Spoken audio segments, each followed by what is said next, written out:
I mean, you guys are welcome to take out your Bibles. I believe maybe in the morning service, you guys still bring your Bibles to church. In the evening, sometimes it's just on some other platform. If it's on your phone, it's fine. I won't judge you. No judging over here. We're in John 13. How exciting is that? Christo teed me up this morning. What a great passage to preach. Such a monumental passage. So we're in John 13. We'll be doing the first 20 verses. And then I'll give over to Evers next week. But this morning is special. And whilst I was praying, I mentioned that our hearts and the eyes and the ears of our hearts would be inclined to what the Lord wants to say. And I want to encourage us to have that demeanor this morning as we approach the scriptures. May we not be so fixated on what we maybe want to get out of this, but rather be in a position where we're like, okay, Lord, what do you want to tell us? It's a famous passage. It's a passage that a lot of us are familiar with, but may our hearts really be open to what the Lord wants to come and show us specifically this morning. So as I said, I've been teed up this morning. It's a great part, and there's a turning point that takes place in this part of Scripture. And you know what? On a Sunday, it's so difficult to do Scripture justice in its fullness. But my heart this morning is to kind of just set the table for us to feast on. Perhaps in your quiet times with your spouses, with your family, in small group this week. But may we be stimulated this morning to go even deeper in actually devouring the Word in our own time, in a personal capacity as well. So we're in John 13. You're welcome to follow with me. I'm reading over here out of the ESV. John 13, verse 1. Now before the feast of the Passover, when Jesus knew that his hour had come to depart out of this world, to be with the Father, having loved his own who were in the world, he loved them to the end. Jesus is speaking about spending specific time with his disciples. The bulk, so many of the ministry we encounter up until now is very much pointed towards outsiders, but obviously his disciples being beneficiaries as well. But specifically now, he's turning inwards. We're in verse 2. During supper, when the devil had already been put into the heart of Judas Iscariot, Simon's son, to betray him, Jesus, knowing that the Father had given all things into his hands, and that he had come from God and was going back to God, rose from supper. He laid aside his outer garments, and taking a towel, tied it around his waist.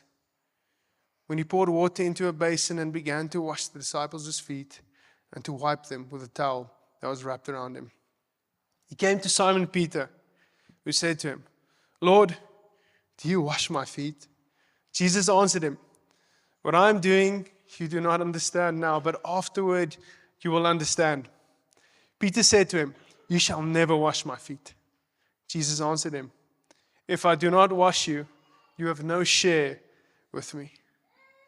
Simon Peter said to him, Lord, not my feet only, but also my hands and my head.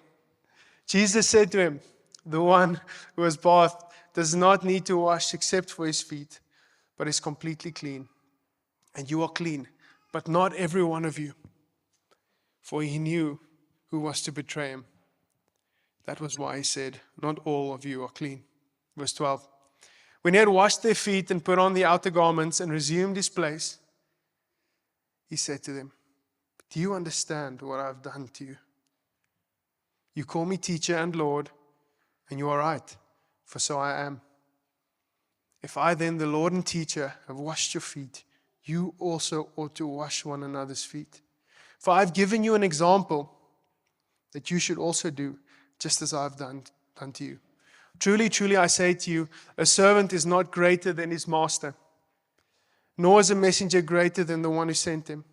If you know these things, blessed are you if you do them. I'm not speaking of all of you.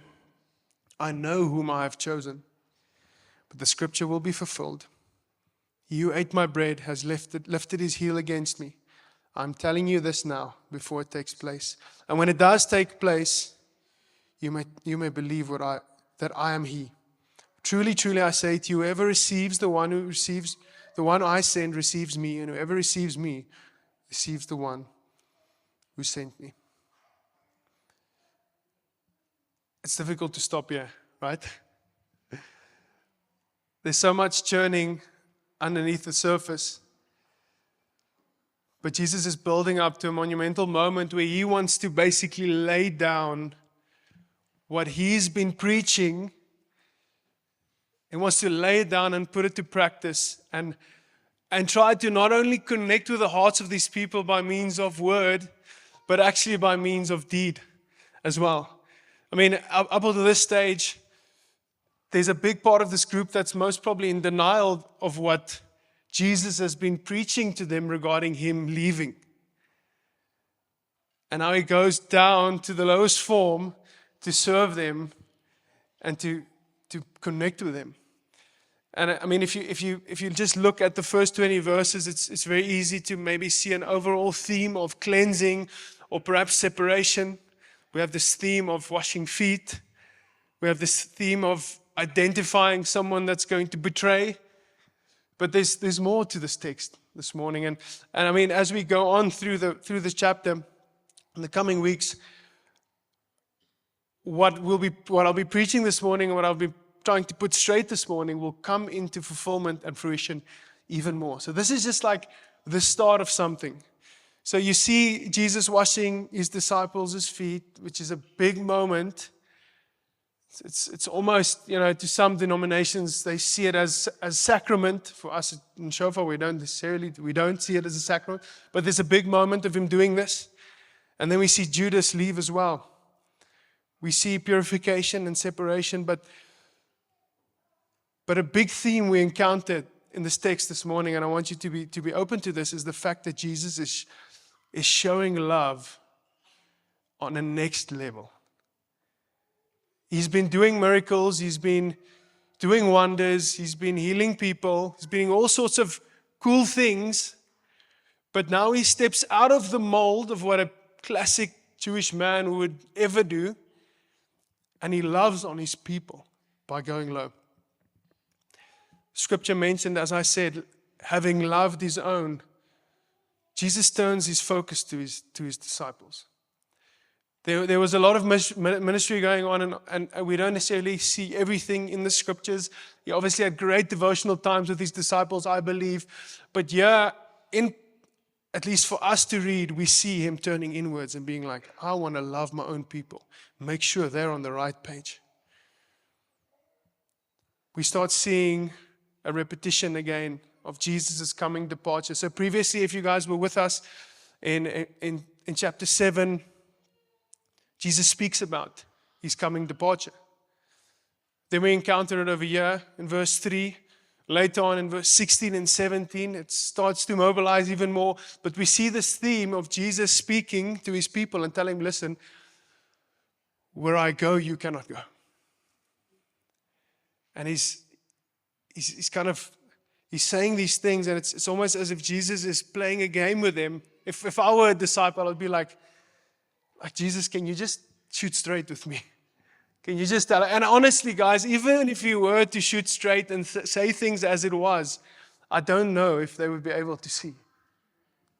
I mean, so much for ourselves. I can resonate so much with the disciples. Journeying with Jesus, encountering truth in Scripture, praying it over my life, trusting for it over my life, knowing that I need to apply this to my life, but when I get confronted in situations, I'm still like, Lord, is this really this? Can anyone relate to that? So we see it in different places that he says, listen, I will go, but at the same time, he tells them, I will remain with you as well. In this text, we read that. So I'll be with you always, but then he also says he's going to go. I'm like, Jesus, are you double-minded here? Like, what's this all about? Yes, he will physically leave them, but he's referring to the promise of the Holy Spirit. Yes, he will go. In the physical, he will not be with them no longer, but his presence will still be with him. The mark that he left in them would still be there. His legacy will still be there. He's referring to that. There's no double-mindedness in Jesus. There's no double standards. And then we see the washing of the feet, humility in its essence. Guys, for us, washing feet might be the awkwardest thing. Who's had their feet washed before? Okay, that's a decent amount. Okay, then who hasn't had their feet washed before? Come to Encounter 2. We'll wash your feet for free. Spoiler alert. Spoiler alert. So Jesus goes and he begins by what, like, imagine this, guys. I struggle to find something to kind of put this in a modern day context, but imagine you having like Christmas or something, sitting there with a family, or maybe just a great Saturday or Sunday evening or Friday evening meal with your family. Everybody's there, it's the close ones, or maybe your friends, whatever your context is. And next moment, the guy that's kind of the head of the table gets up and he like gets a scuttle in the kitchen. Hopefully warms up the water, but some soap. Starts taking off his coat, undressing out the garments, puts a towel around his waist, and he's like, okay, come, wie's eerste? Whose feet I'm going to wash? Like, imagine that. Like, it's such a, I mean, for us, it's weird. Okay? Who thinks that's a little weird? It's different, okay? Cool. Now, if we for one moment think this is weird to us in our modern day context, this was absolutely like out of any Jewish person's reference. That someone that was not a slave, and like slaves used to wash feet and they had to be non-Jewish. So that was the context of people that were okay to wash people's feet. So now Jesus is a man, he's a Jew, he's their rabbi, he's their leader, he's the guy teaching them, and how he goes down to wash feet. He's washing men's feet and he's washing women's feet as well. Like, this was like so culturally frowned upon that, like, you know, sometimes I've been saved for a while now. And God has been working through me, and He's been ridding me of cultural stuff that I struggle with. But even in and once again, I haven't been walking with the Lord for like as long as some of you have been, but sometimes I get confronted with things that I'm culturally so accustomed to that and then I'm like, the kingdom of the culture in my flesh is still a bit stronger than the kingdom culture that I should have. Okay, so Jesus is walking with these people and he's washing their feet, and this is like, Jesus, you can't do this. Like, you know, Peter said something. He said, no, Jesus, you can wash my feet. He was just saying what everybody else was thinking. Definitely. Just saying. So he goes down and he washes his feet. This is not humility. This is, I'm degrading my very menswees, like my personhood, what I have as a person. I'm putting so much like emphasis on this because it's important for us to see that this is not just Jesus washing feet because it's cute or because it's a nice thing to do. He's trying to show them what it means to go low. Can just practically think, sandals, dust roads everywhere.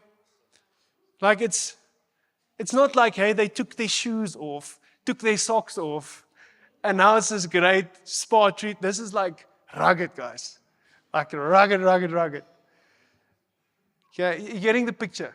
This is unheard of. This is frowned upon. Put whatever you want to put into that. It is not okay what Jesus is doing to these people. But Jesus comes and he's like, man, I am countercultural at heart. And I will serve my people. Yes, this was and on top of that, it's an ordinary act of service done by an extraordinary person. But yes, guys, at a meal, Jesus, really, at a meal, it just gets worse. Verse 6, Peter responds. Once again, I believe Peter was just saying what everybody else was thinking. Jesus comes to Simon Peter. He's like, no, Lord, you wash my feet.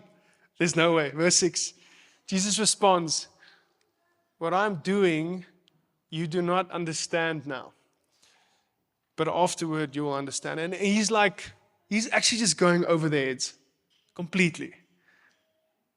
Peter's probably like, yeah, I do not understand what you're doing. But Jesus is saying something so much more. Just this heart of going low, and what I'm going to do in the next hours, the next day or two, will be something that you don't, something has clicked over and something's busy happening. Do we see this? So he responds, verse 7, what I'm doing to you, you do not understand now, but afterward you will understand. Peter insists, you shall never wash my feet. He's speaking to Jesus here, guys. He's like, you will not wash my feet. Jesus answered, if I do not wash you, you have no share with me. And once again, he's speaking metaphorically as well. Because he's doing this sign act almost. He's doing a physical thing to represent something bigger. And he says, if you don't allow me to in this proximity, then you can't have any share of me. And then Peter goes, okay, if that's the case, Lord, wash alles. You can wash my feet, you can wash my head. You wash everything. Wash my hands and wash my head, verse 9. Peter's puzzled. He's voicing what everybody's thinking. And then Jesus corrects Peter. And then there's like this instant switch that goes off and Peter goes all in. He's wrestling, but after that threshold gets crossed, he's just like, man, okay, alles. No second thoughts, no second guessing. He's like, I'll give my everything. Yes, Jesus, wash me. Interesting thing that happens there. And I love Peter. In certain texts, I can so relate with his zeal and just like, he's difficult. He's a difficult guy. And Jesus just works with him. It's so encouraging, guys. In a personal capacity, when I am sometimes difficult, but also working with people that are sometimes tricky to work with. And then Jesus gets all theological with his people. And he comes with this powerful statement. And he says, the one who has bathed does not need to wash. Okay? Except for his feet. Cool. So there's a distinction. But is completely clean. And you are clean. But not every one of you is clean. It's a loaded statement that he makes. In the first part, he's basically referring to the cleanness, being bathed as being saved. His people have attained salvation through faith in Christ. But when he speaks about the washing of the feet, he's referring to that ongoing process of sanctification. Washing feet. You're saved, yes, but you're still going to sin. You still need to repent. There's still confession that has to be part of your day-to-day life. There's sanctification that's taking place. It's like, yes, you are saved. There's the cleanness overall, but you need to still wash your feet. And that's for us all. So if we sit here this morning and we confess Christ and we are saved and we'll have eternity with Him, we're not exempt of having to repent and we're not exempt of not doing sin. I mean, to be honest with you, since I've been saved, it's as if there's just like this bigger magnifying glass over my life, and it just seems like I've just been confronted how messed up I am as a person. And then you get married, and then it's even worse. And I hear when you get kids, it gets even worse. It's just the magnifying glass just gets bigger on your impurities. And anyway, so Jesus is like, okay, clean, I'm saved, but you need to still wash your feet. There's an ongoing process of being made clean and holy. We need to repent and have that life. And then he goes on, and then he's like, listen, but he refers to Judas. And I love John, because John is so explicit about his discontentment with Judas. He's just like, in previous cases, he also speaks about the guy taking the money and what. And he's like, yeah, but Judas, I was just squinting. That guy's not clean. He's not clean. And I mean, I think that hits me so hard. Like foot washing, it's great, Lord. I want to go low. But then you get confronted with a guy that was walking with Jesus in the fold. And he so easily walks away from Jesus. Man, that shouldn't fall soft on our ears. There's a guy that was walking with Jesus, and we can get technical. And we're not going to get technical this morning. Take it to small group. Enjoy it on Wednesday. Sorry, small group leaders. We can go speak about what does it mean that the devil went into Judas. Is he possessed? Is it now a demon? Is it the devil? Is he still saved? What's going on? That's not the point of what we're going to go after. But this guy's walking away, and that's explicit. And we see this and we read this. And as we progress through chapter 13, we will see he's choosing to turn away from Jesus. Does it mean he wasn't at a stage saved? Ek weet nie. That's not necessarily what we're going to go after here. The point is Judas is walking away. And Jesus is highlighting it. There's something for us to see here. Just because you're in the mix doesn't mean you sort it out. Just because you're walking and you're talking and you're looking doesn't mean you sort it out. We need to hear this morning. Yes, Judas was a disciple of Jesus walking with him, but he wasn't submitting to him as Lord. Jesus can be your Savior, but that doesn't mean he's your Lord. We're saved by grace, but we need to submit and surrender ourselves to his Lordship. And then he goes on. Jesus starts to teach about what we want to go after this morning, and that's servanthood. The reality that we've been called to go low, and I hope this messes us up this morning. Oh, man, I love this. Jesus reclines again and he asks it. First of all, just the setting again. Lekker meal, great stuff, Jewish food, it's hearty, it's great, okay. Next moment, gets off, takes off his garments, starts to wash feet, and then he just sits again at the table as if he says a couple of things, and then he sits at the table, and we're like imagine how those guys had to feel. Like we read it and we're like, okay, cool, they just went to eat again and sitting. Like, imagine this. Their boats were totally rocked, and now they just continue having their lentil soup and broodjies and stuff, and as if nothing just happened, Jesus. Like, come on, man. He reclines and he sits there, and then he's like, okay, cool. Do you understand what I've just done to you? Oh, Lord, no, I don't think so. Like, to us, we read this and it's great. We've heard the story and we kind of understand what he's going after. But these people were like, yo, Jesus is just asking trick question after trick question. Lord, can you just tell us what you're doing? Once again, even if he had to do that, I'm not sure that they would have been able to see. Do you understand what I've done to you?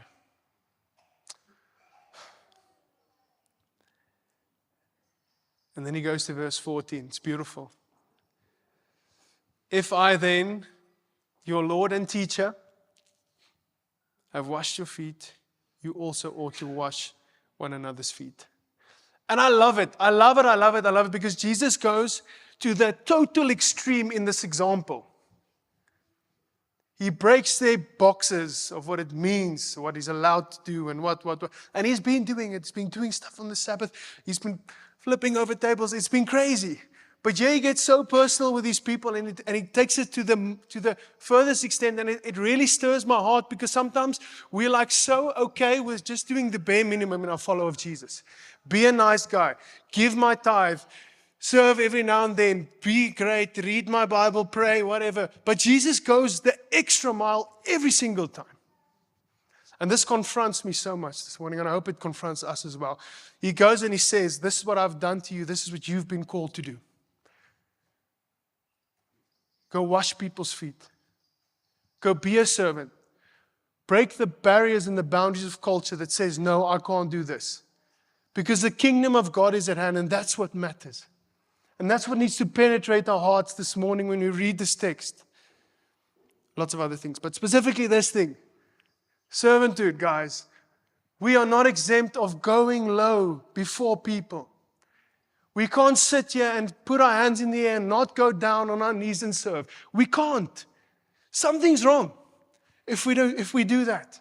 If we're in any place, have a moment where we think it's okay to just do lip service to God, look the part, play the part, and reserve certain aspects of following Jesus, and to ourselves and the rest is for the pastors or the people working for the church or the interns, that's a lie, Rebel. And I'm not saying everybody must have the same role. Obviously not. Are we being obedient in following Jesus and doing what he says to us and expects of us? Verse 14, if I then, your Lord and teacher, have washed your feet, you also ought to wash one another's feet. Verse 14. What's he putting down? He says we need to go low, lay down our lives for one another. And it's beautiful because he starts with in a circle. Because sometimes we're so out there. Go do outside, do this and there where people can see us. He's here in the upper room. Nobody can see it. It's them. It's close. Close proximity. He says it starts there. What's going down in your inner room? But lay down your lives for one another. He says we need to go low. Verse 17. He says, if you know these things, blessed are you if you do them. And I'm like, that's weird. Like, honestly, out of a worldly perspective, going low, literally humiliating yourself, is blessed. And Jesus takes it up a notch. Because we're marching down to the crucifixion after this, family. And he takes it up a notch. Where he basically goes and he completes humiliation. And he says, if you know these things, blessed are you if you do them. Knowing is not enough. Knowing is not enough. Jesus is saying this. Knowing is one thing, but doing is something different. And I hope this corrects us this morning. And praise God if we're in a place where we're already kind of having this boiling in our heart. But I want to just encourage us this morning to have open hearts to the areas where we've reserved space for ourselves, where we get to decide when we go low or not. Jesus is like, man, you'll be blessed if you do this. Okay, and this is not a slot machine. Doen 'n bietjie hier, kry 'n bietjie daar. I'm going to just do a little bit of servanthood on Saturday, going out and giving soup to people without food and blankets, and then blessings coming on Monday. Let's go. No. When Jesus speaks about blessing, it's not about earning blessing. Okay, when Jesus speaks about blessing over here, he's saying, listen, if you are blessed, you are walking in purpose. Like, I believe the most blessed thing we can do or be is being obedient and doing what the Lord has designed us to do. What a blessing. God has created us in a certain order and with a certain function. And if we walk out in that, that's a blessing because we get to live our God-given design out. Like, what's better than that? Yeah, but the world doesn't see it. It doesn't matter. We're not living for the approval of this world. Being blessed means walking in purpose. Being blessed means I'm living in alignment with the kingdom of God. Because if you do go low and serve, as Jesus says, we ought to wash one another's feet. That means living in obedience. That means living in alignment with the kingdom. That means walking out in purpose. And sometimes we're so fixated on how it should look, and it looks different for everyone. Some people need to, I made a joke now, some people need to go and start a soup kitchen. Start a mercy ministry. Some people are doing it. That's their obedience. Let's stop comparing and actually start looking to Jesus and let him cut and shape our hearts. But it starts by going low and being willing to say, here I am, Lord, use me. And he's laying down the rule with the hope that this will truly drop in the hearts of his people once he's upon that cross. Because he's foreshadowing things by already doing some things But when the moment of the crucifixion comes around, that's when it comes into full, kind of almost fullness. And then he transitions a little later in the text. He speaks about Judas, and he refers to that prophetic fulfillment. We read it previously in Psalm 41, verse 9. He says he's aware. He's aware of the group he chose. And he knows, he's not surprised by Judas. And we can have a nice side discussion about this. Why would he want to choose Judas? And what does that mean? Wasn't it maybe a mistake? Jesus doesn't make mistakes. The Lord doesn't make mistakes. So he chose Judas. Whether we are comfortable or not, whether we would have chosen him or not, Jesus chooses. He says he knows who he chose. And then, as I said, that Psalm 41, verse 9 speaks about the heel being lifted against him. Just prophetic stirring taking place, fulfillment taking place. Jesus draws their attention to betrayal for a moment. And I mean, guys, total sympathy. I have total understanding that this must have been a very difficult time for these people. They're shocked that Jesus washed their feet and just carrying on as if nothing's happened. And then he speaks about, pulls out prophetic words that most of them should know because of their background. And it's just like, yo, Lord, what are you doing here?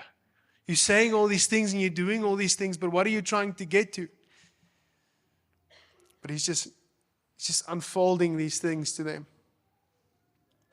And then he gets to a beautiful section here towards the end where he speaks about, it almost seems to be an I am statement, but it's not. But he speaks about his identity.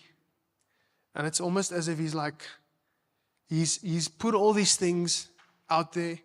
He's washed their feet. He's told them this is how we should look out for each other. This is the type of life you need to live, going low, being a servant. And he highlights Judas is going to betray. And it's that line through from Psalm 41. And there's this connection and something's about to go down. They can feel it. He's been speaking about this for a long time. But is it happening now? There's this tension. And then he creates a moment to just put down who he is. With all this being said, Jesus is like, I am him. I am the Lord. And honestly, it might feel against the run of play if we just read the scriptures till this point, but it's comforting. What Jesus says here is actually it's a comfort. If I would be in any chance, if there was any chance that I would be emotionally stable as a disciple sitting around the table, I would have been like, okay, he's Lord. I don't understand what's going on here. I take this, but he's Lord and I want to submit and surrender to him.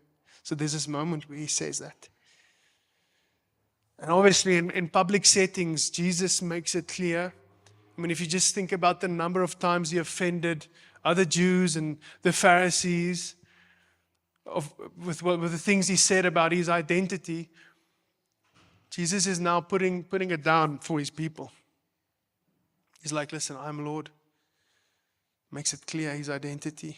And this is kind of one of the last high points, as I mentioned previously, before we start going downhill. And it rolls down to the crucifixion. After this, we move towards the cross and things start to go. See, things start to pick up momentum. So yeah, that's just the first 20 verses, guys. And once again, there's a lot we can say. There's a lot of juice in this thing. And I like it. And I hope we have a field day at small group on Wednesday. And you and your spouse or you and your friends just have discussions about the Bible, because we do, Christians, right? I hope we do. But this morning I want us to pause at the principle of servanthood. And once again, we can preach that every Sunday. We can preach it every day. Because Jesus puts it out that's like, it starts by going low. And in the scripture we see that. And it's an interesting text, because when it comes to foot washing, we get surprised by Jesus doing it.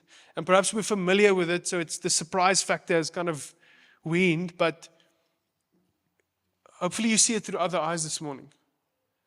Or see it through other eyes again this morning. But there's a couple of things that Jesus is doing that's super specific, and I believe we need to draw from that this morning. And the first thing is, who's washing feet? First part is, who is doing the foot washing? The second part is, whose feet are being washed? Okay, so one, we have who's washing feet. The second part is, whose feet are being washed? And then think about Jesus knowing what's about to happen and still doing it.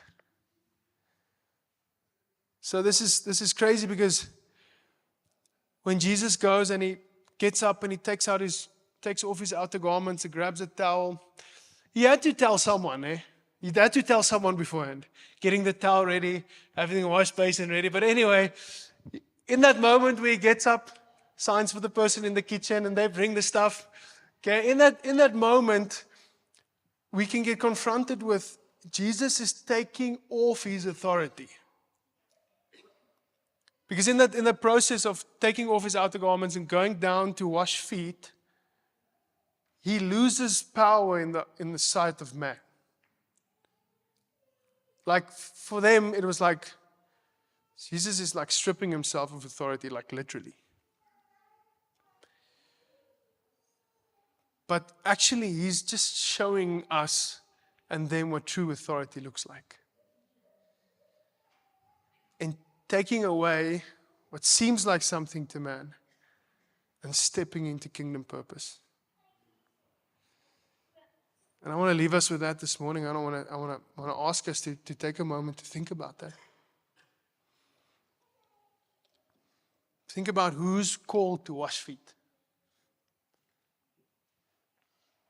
Who's called to wash feet? And I'm not saying like who's serving next week at Encounter 2 that has to do the foot washing part. I'm like, who's been called to wash feet?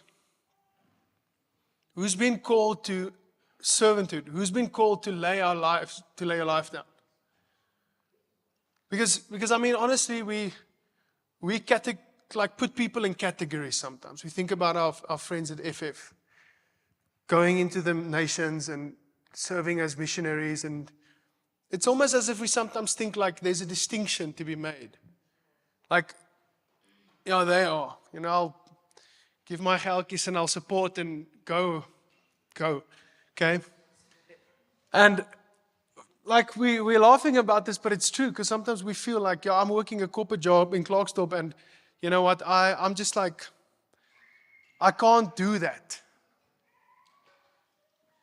And I want to take us back to a previous part of the sermon when I said, listen, let's stop comparing and start looking to Jesus and asking him, Lord, where can I serve? And actually go down low and be your hands and feet as servants.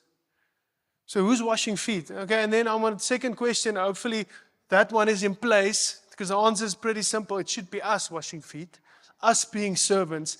Us, if we sit here, we confess Christ as believers, that he's our Lord and Savior, we should be servants. And it's less about how it looks than where it comes from. It's about where it comes from, okay? So we should be there. So most of us should be putting up our hands this morning, and hopefully if you're not, by this afternoon you'll be doing it, okay? But the second thing is, whose feet are you washing? And guys, I'm not saying like literally now. Like, where do you have an opportunity, or maybe perhaps a sphere of influence where you can actively serve other people? And can I just tell you, doing your job is not serving people. That's decency. Do your job properly. You're a Christian. We've been called to do things in excellence. That's given. Yeah, I'm a teacher. I can teach children. I'm like, great, that's your mission field, but what are you doing above what's just been expected of you and you being paid for? Yeah, I've a massive sports academy. I minister to kids. We have training sessions and we have tournaments. That's great. Do that. That's obedience to God if it must be. But where are you going the extra mile to be a servant? Where are you going the extra mile? Yeah, I'm on the farm, I'm farming, and I'm doing this, and I'm doing that, and I'm serving the community. Where are we going above and beyond? Where are we doing things that if people had to look at us, be like, there's a biggie weird. And I'm not saying we should be freaks, okay? But if I can be honest with you, they were like, Jesus, what are you doing? And it's the principle that matters here. Whose feet are you washing? And I know there are a couple of things that challenge us. 3 things that challenge us as Christians. 3 things that challenge me. 1 is pride. But I can't be seen like this. What are people going to think? What are people going to say? Pride is keeping us from that. We're more scared of what people are going to say than what God is saying. Like we are literally more scared about what people are saying, and that kind of inhibits us of being obedient to what the Lord has already said. Pride. Second one is privilege. Let's be honest. Most of us sitting here are privileged. We can go into categories of privilege, but privilege is sometimes keeping, no, I can't do that. Like there's someone else that can do that. Someone else can serve. Someone else can go low. And I hope this is coloring in a picture in your heart and in your mind there where you're at, because it's different for everyone, but the principle remains the same. Privilege is the second thing. The third thing is preference. I don't know how this crept in, but sometimes I feel I'm like exempt of certain areas where that's not for me. I'll serve here and I'll go above and beyond here, but yes, they just don't ask me to go to the children's church. Or don't ask me to like, I don't know, stupid example maybe, but we have things that we like, okay, that in our minds it's reserved for certain people. And yes, be obedient in the space. So technically there is reserved areas, but our hearts can't be reserved. Are we open? Are our hearts open to the extent that Jesus can say to you, whatever is past your preference, and you'll be able to say, yeah, it's difficult, but okay. You know what? The Lord can work through me. Hallelujah, it's not about me. Family, I hope this is doing something in our hearts this morning. Pride, privilege, and preference is keeping us from obedience. So I'm like, the kingdom is advancing. The kingdom of darkness is advancing, but we are like, yes, net nie ek nie. And I'll do this and I'll do that, but just don't expect me to do that at church or do that for my colleague at work. Later on in this text, we come across the reality of just like the disciples being known because of the love that they have for each other. And I'm like, guys, when people are looking at us, what are they seeing? So I'm going to take us back to the question I asked us. Whose feet are you washing? Okay, are you washing feet? And whose feet are you washing? What area of your life needs to be turned upside down? Think about Jesus reclining at the table, doing that for his disciples. Forget about the blessing. The blessing is a bonus. I'm not doing this for blessings. Jesus went all the way. And as we progress through the text, we come across the crucifixion, and that just messes us up. It wrecks us. But it starts here. Jesus was doing it among them before he finished it.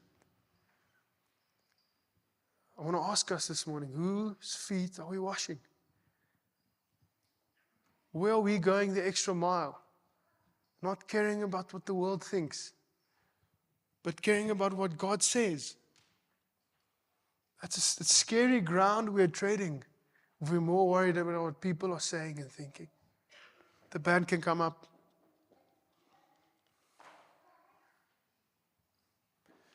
And it just challenges our whole idea of authority, né?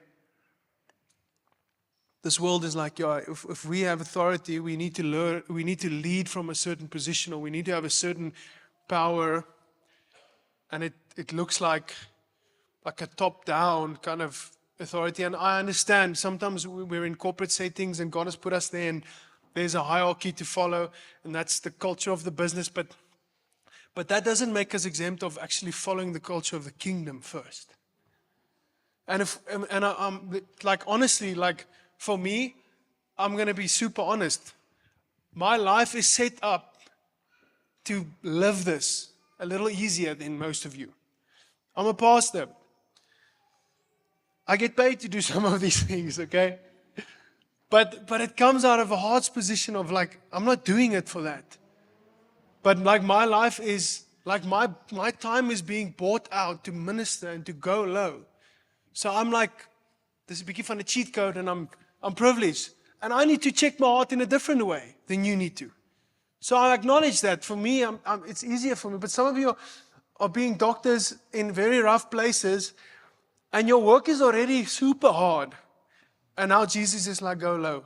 And I'm like, Lord, do you even know what I'm going through? And he's like, yes, I know what you're going through. Some of you are sitting on top of corporate ladders and structures, and God has promoted you to be there. If God's put you there, He will give you what you need to be influential there, like He wants you to go low. To go low. So we have first year's camp on in the beginning of every year, just before the students arrive, and it's such an interesting camp, to be honest with you. So we get these matrics. They come out of school. And you must understand, okay, they were matrics, okay? So they're like high rollers.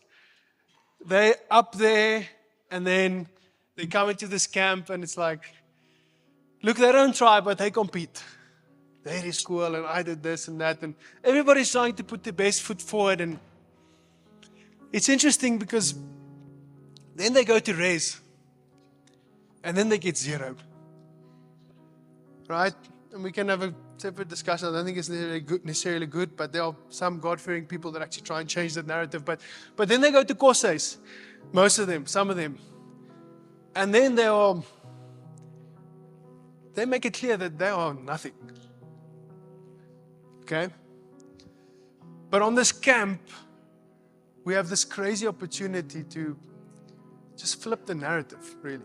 So on this camp, it's super weird. They come here, and before they've even loaded, they open up the boot. One of our facilitators is already carrying their bags, taking it to the bus. You know, we're there. You guys dish up first. We're here to serve you. You guys pick the rooms. You guys, you know, we try to really build this culture of going low against the narrative. And it's not to say, look at us, but they come to this camp and they have this understanding that this is what's going to go down. And we just try to put down this culture of, listen, Jesus first, and He says go low and serve, so we will serve you. And it's so refreshing to some of these first years. They're like, there's got to be a trick. Like somewhere, something's going to change, and it's going to be a sick joke, and we're going to do PT and I don't know what. But we just continue loving on them, serving them, building them up. And trust me, they have enough ego. So with the right type of building up, okay, we don't just feed the ego, but we're like, listen, we'll serve you, but that means something. Dankie. Still got it. And I'm like, what a privilege to be able to do that. And once again, it's a setting, it's a couple of days, and they go home afterwards. But that impression is so meaningful to some of them. I mean, you can speak to some of our students here that can testify of that. And I want to tell you that we don't, like, yes, God calls us to be active in these spaces, and it's crazy and it's intense, but we don't know what impact that makes sometimes. We don't know what effect that has on those people that we get to serve and go low before. And it's a silly example, but because, I mean, that's a prime environment where it's conducive for it. But there where you're at, it's not necessarily like that. But the principle doesn't change. The impact that you can have in terms of God's kingdom is so big. Don't limit it. Let's stand together.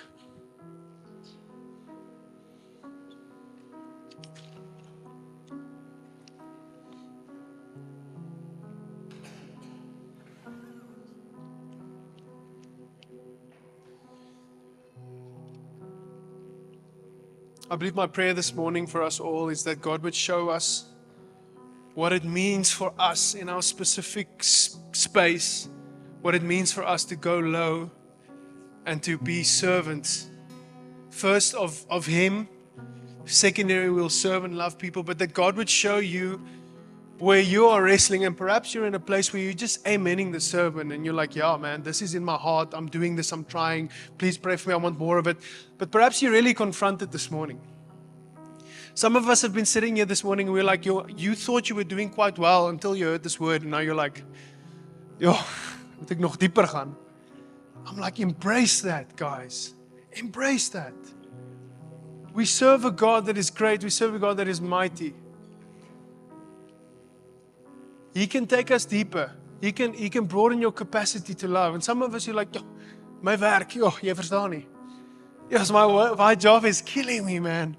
It's already taking so much out of me. I'm like, man, the Lord can, believe it or not, the Lord can increase your capacity.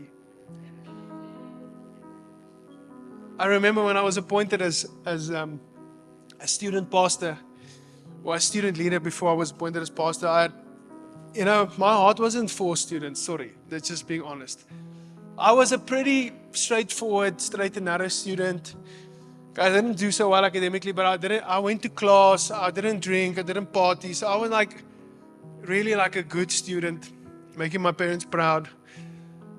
And every now and then, if you spend some time out here before church in the week or at Kukua, you'll see a bakkie or two jaging past you, with like 6 students on the back of the bakkie screaming stuff. And classically, if that would happen this random afternoon, I'll be sitting there, my default response wouldn't be, man, my heart breaks. Jesus loves you so much.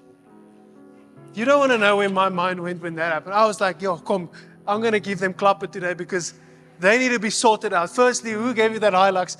Anyway, so that was my heart was like. And then God's like, listen, I want you to lead the students. And the Lord had to do a mighty work in my heart. Because I'm going to tell you, that was difficult for me.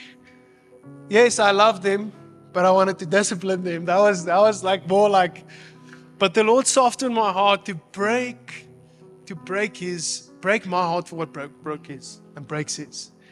And I'm sharing that because that just increased my capacity to love and to serve and to go the extra mile. And maybe that's you this morning. So there are a couple of us this morning in a couple of categories, I believe. But the first group I'd love to pray with is the group that has been severely confronted with this text this morning. You've been like, I thought I was okay, but if I take Jesus' words and acts over here, I realize that I've been settling. And God wants me to go even lower. If that's you this morning, I'd love to pray with you. Okay? You are convicted, severely so, and you know you need to step up. So that's one group. The second group I want to pray with is like you hear this and you agree with this. But man, like you're standing here, you feel you have nothing to give.